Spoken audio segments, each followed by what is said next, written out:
Nandidiri ako sa stance nila pati sa suotan.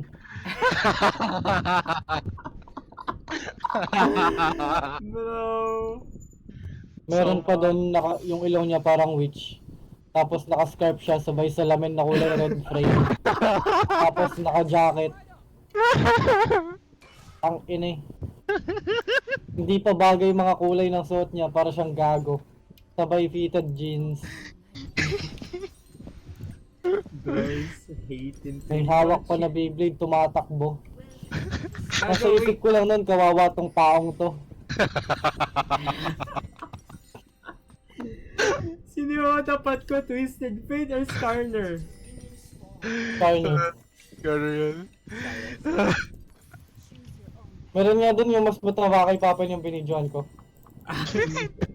Nakita ko ngayon. Imbis na Beyblade pic yung video, tinutok sa mataba eh.